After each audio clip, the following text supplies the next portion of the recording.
Hai, kembali lagi ke YouTube Dengar-Dengar nih, persembahan dari Le Mineral tentunya. Dan pastinya kita akan membahas seputar kesehatan.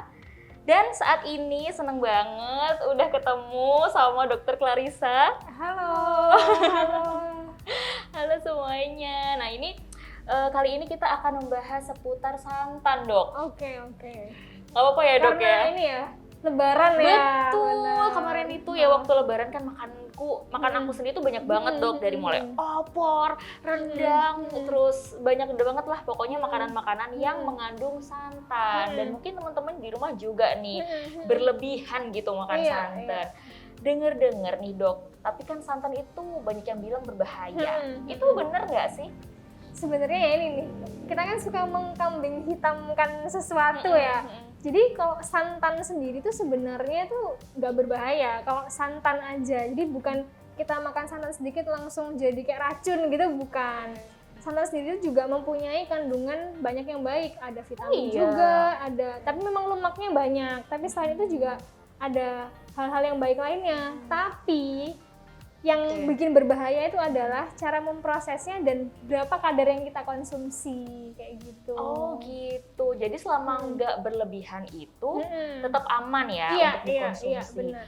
Nah, tapi kalau misalkan berlebihan pun itu dampaknya apa saja sih, Dok, untuk kesehatan? Nah, kalau misalnya berlebihan dan cara prosesnya kurang tepat, jadi santan itu aman ketika diproses maksimal di suhu 60 derajat Celcius. Oh, berarti kalau misalkan ada yang bilang kita masak santan ketika panas itu berbahaya, itu benar juga berarti ya? Benar. Jadi kalau ketika misalnya dia sudah dipanaskan di atas maksimalnya itu kalau berdasarkan jurnal itu 80 derajat Celcius, itu dia akan merubah jadi asam-asam jenuhnya itu juga akan semakin berbahaya dan akan menjadi kolesterol berbahaya seperti itu. Apalagi nih Lebaran terus makannya banyak, terus masih ada sisa nih, dipanasin buat besok lagi, nah itu makin berbahaya. Semakin sering dipanasin semakin bahaya kayak gitu. Oh gitu, iya sih. Biasanya aku pun juga kalau misalkan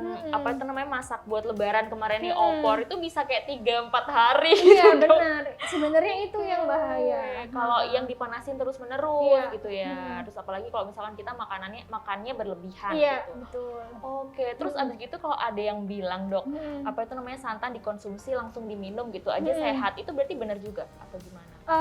Bukan yang sehat banget sih, tetap harus dengan kadar yang secukupnya. Jadi berapakah kadar yang cukup itu? Betul. Nah, itu maksimal 1/4 cangkir lah. 1/4 cangkir sehari? Sehari. Jadi kayak sebenarnya kalau dikonsumsi 1/4 cangkir sehari itu nggak masalah gitu. Cuman kalau sudah yang namanya masakan ya, itu kan pasti lebih dari itu dan jenisnya semua santan nih, ada opor, rendang, ada. Nah, itu yang bikin ya berlebihan kayak gitu. Jadi selama cukup, tidak berlebihan, ya itu nggak apa-apa sih sebenarnya. Saya dengar kandungan lemak di santan tuh kan juga gede banget ya. Kalau nggak salah 93%. Itu benar nggak sih, Dok? Jadi kalau misalnya pada santan itu tuh banyak terdapat, sebenarnya ada dua-duanya ya, ada lemak jenuh maupun lemak tidak jenuh. Tapi yang sekitar 90%-nya itu memang lemak jenuhnya. Kayak gitu. Dan lemak jenuh itu mungkin teman-teman di sini juga belum pada tahu, Dok. Itu berarti lemak yang sangat jahat atau gimana sih? Iya, lemak jenuh itu kayak lemak yang nanti kalau misalnya terlalu banyak dikonsumsi itu yang akan menyebabkan plak-plak yang dalam pembuluh darah, itu yang nyebabin kolesterolnya tinggi. Terus bisa kalau misalnya sudah terjadi plak, bisa menyebabkan cardiovascular disease atau misalnya kayak penyakit jantung koroner. Kalau di otak jadi stroke kayak gitu-gitu. Berarti memang kita harus mengurangi namanya lemak jenuh itu yang benar. Bisa jadi juga banyak juga di makanan lainnya ya, nggak cuma di santan aja ya, Dok ya. Terus, Dok, kalau misalkan kita ada makan santan terus-menerus nih, maksudnya apalagi yang dipanaskan itu tadi terus-terusan gitu. Nah, di tubuh itu yang paling berbahaya dampaknya bisa jadi apa aja, Dok? Nah, kalau misalnya tadi yang seperti saya sudah bilang, kalau misalnya kita makan santan yang berlebihan, apalagi dengan suhu yang tinggi, di atas yang 80 derajat dan dipanaskan berulang-ulang, maka dia akan bertransformasi atau terproses menjadi lemak-lemak yang berbahaya seperti menaikkan kadar kolesterol, LDL, trigliserid kayak gitu. Padahal ketika dikonsumsinya itu dengan benar, santan itu juga ada manfaatnya dan kayak nggak buruk loh buat tubuh. Cuman karena selama ini mungkin masyarakat tidak tahu jaraknya memproses yang stereotype gitu Iya, ya dok ya. benar. Oke, mungkin sama aja kalau misalkan kita nggak konsumsi santan tapi kita minum boba Iya, sama setiap aja hari. sebenarnya sih. Jadi Oke. dia bukan kayak racun ya santan itu sebenarnya. Dan kalau misalkan dikonsumsi yang dikonsumsi tepat gitu dok, bisa baik untuk tubuh juga Iya, yang tadi betul, dokter betul, sampaikan betul. juga. Oke. Terus kalau misalkan tadi kata dokter juga menaikkan asam lambung ya? Iya benar. Jadi Oke. kenapa kok bisa santan itu bisa sampai menaikkan asam lambung, dan disarankan nih kalau misalnya mau makan makanan bersantan sebaiknya jangan habis bangun tidur masih kosong makan santan nih kayak gitu. Jadi harus sudah ada konsumsi yang lain lah dulu sebelumnya. Kenapa? Karena santan itu kan seperti sudah disampaikan bahwa kadar lemaknya tinggi nih. Betul. Nah, ketika kadar lemak tinggi, lambung itu bekerja keras untuk mencernanya. Nah, jadi kalau misalnya dari waktu lambungnya kosong nih beristirahat, tiba-tiba langsung disuruh kerja keras kan pasti nggak Bingung enak ya? gitu, bingung dia. Itu yang menyebabkan Oke. asam lambungnya naik kayak gitu. Oh, jadi nih tipsnya buat teman-teman kalau misalkan mau makanan yang bersantan lebih baik makan yang lain dulu Iya, ya. yang lain dulu. Dok, Jadi ya? jangan langsung habis bangun tidur makan yang santan-santan gitu. Wah, itu yang terjadi di kita kemarin. Iya. Bangun pagi, sholat, kan belum keizin nih Iya, dong, iya, sholat iya. Idul Fitri langsung makan Opor, opor, ya, betul. rendang, aduh. Pantes ya, Betul, jadi betul. waktu halal bihalal kemarin, perut mungkin suka kembung. Iya, Oh nggak enak. itu ternyata alasannya. Betul. Oke. Dok, terus penasaran deh, kan kita ini di Indonesia banyak banget makanan dengan olahan santan. Kayaknya susah gitu kalau misalkan kita tuh nggak bisa hidup tanpa santan gitu. Nah, terus tipsnya gimana dok, biar kita tuh bisa tetap sehat pakai santan gitu?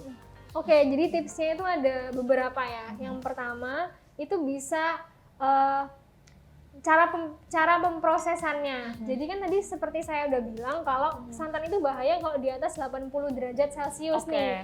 Nah, harus 60 derajat yang paling aman. Tadi kan masa harus beli termometer dulu. Betul. kan ribet banget. Nah, Tiap masak dicek suhu Iya. gitu, aduh pusing dok. jadi gampangannya masakannya itu harus waktu dia hangat-hangat kuku ya namanya. Jadi setelah kita masak, dimatikan tuh kompornya, didiemin sebentar sampai kira-kira hangat-hangat kuku, baru santannya dicampur. Jadi santan dicampurkan di terakhir step masak gitu.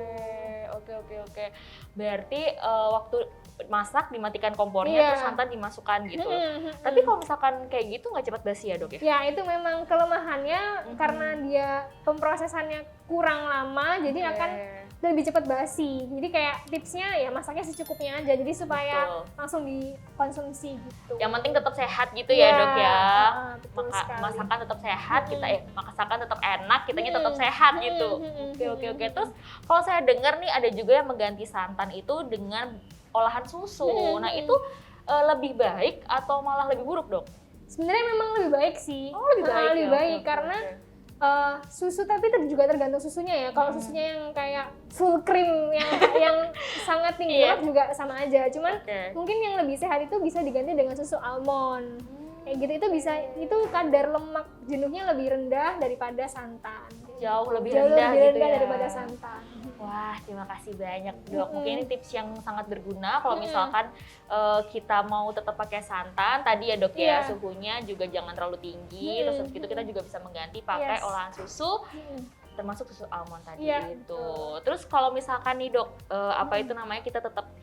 kita pengen tetap hidup sehat begitu ya. Nah, tips-tips secara general apa aja sih dok untuk kita semua nih?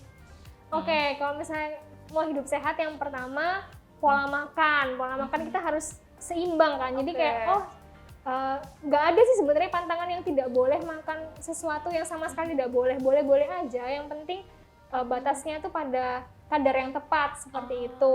Yang kedua olahraga itu juga penting banget.